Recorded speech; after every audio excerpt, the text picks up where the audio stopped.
that he was doing into the sewers where Lawrence Fishburne characters people rely, and he's basically been the king of the underground since then.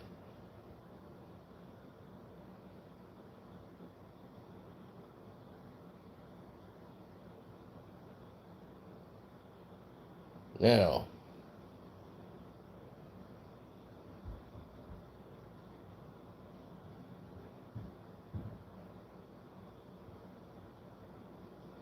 because of said fact, John is back on the mission.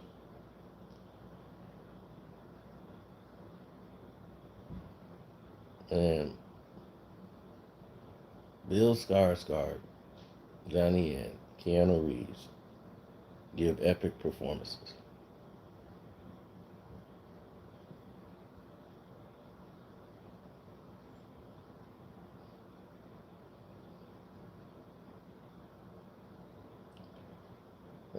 Others look at it as trifling. I thought the movie's pace was quite interesting because it got immediately to action. Like it just went straight to work. And he tried to get back to the wedding ring that he lost, that he gave up when he got his finger chopped off. He wanted the ring back.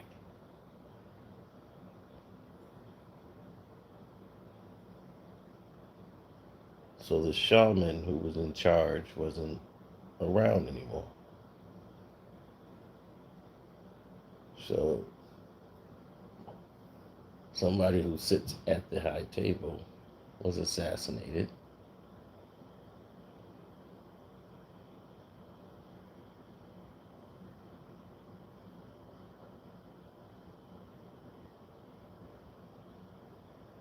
And because of said fact,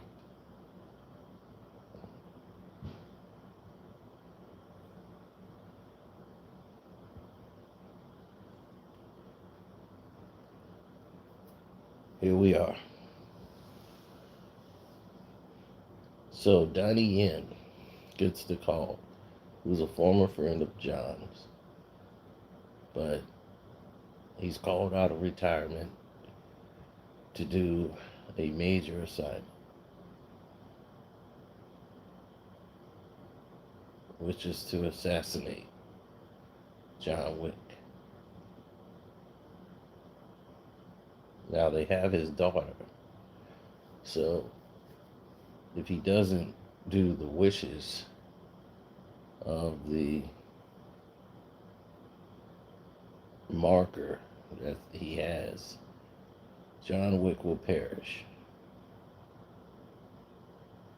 Well, his daughter would perish if he does not commit the assignment. So,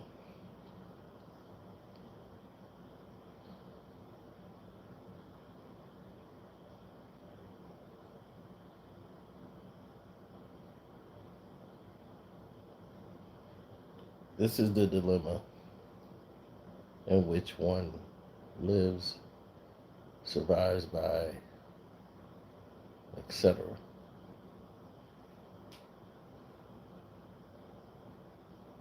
Where everything comes around full circle.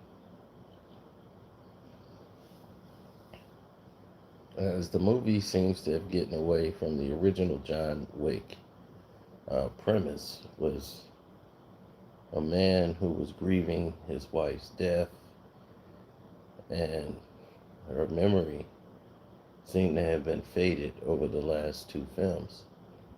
And this one, they're trying to at least get back to some semblance of why John is out here.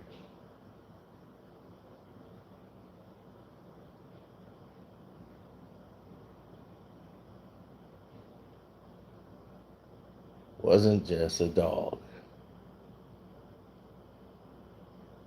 He was a grieving husband.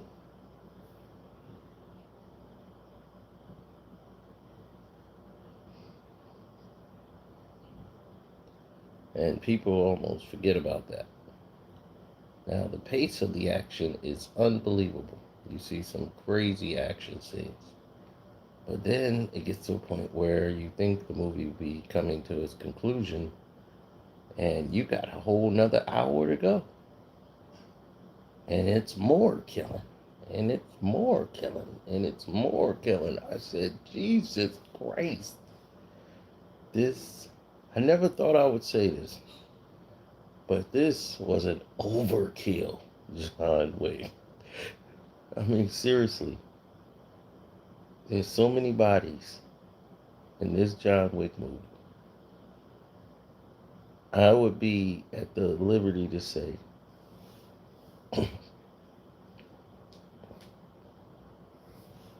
there's more than probably 100 dead people that John has personally killed in this film.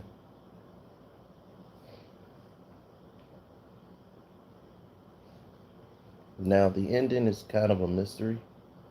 You don't know if someone's alive or dead or what the facts are. You don't know what's going on. But we'll leave that for interpretation. What we do know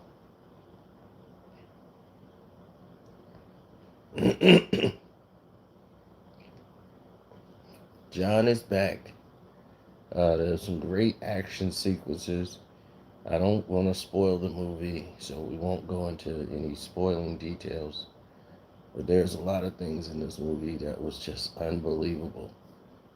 Not just the bullets being shot at John, the fact that no one can hit John, and these are trained professionals, but the actual fact that John can jump off of buildings from 2 stories up, land on the hood of a car, and walk down the street. John could get hit by a car twice, get his legs taken out by a car twice, flipped onto the hood or to the windshield, and John could still run.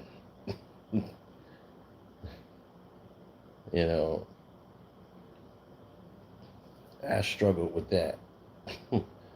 But other than that, finding out who this man was with this dog and his purpose and how he was able to track John, I think a lot of this is leading into other premises. Like, this was to set up other projects.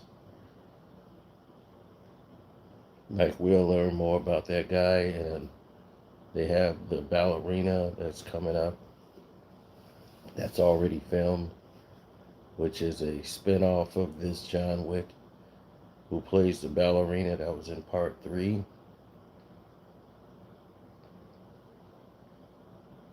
Ava's playing that character. That should be a good spin-off.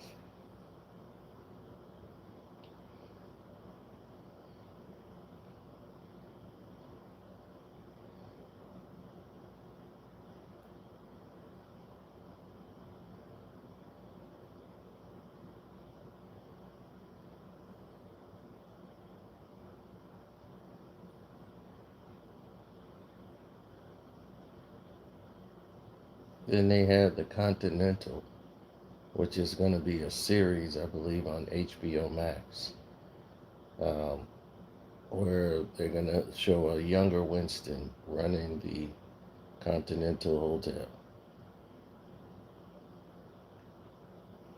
And in running the Continental Hotel, he runs into a plethora of different issues.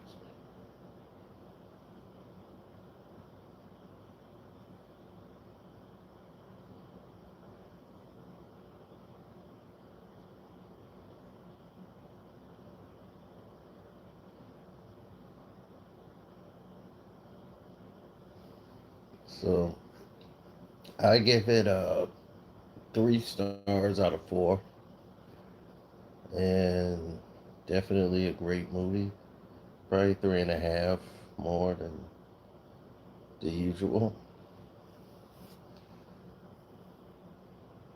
But overall, we'll do a spoiler review later. More people got to see it, because I'm just now really waking up to this. So should have did it yesterday, but fell asleep. Having too much fun. So go out and enjoy the film. So when we come back and do a spoiler review, we could probably do a StreamYard or something. All right, I'm out.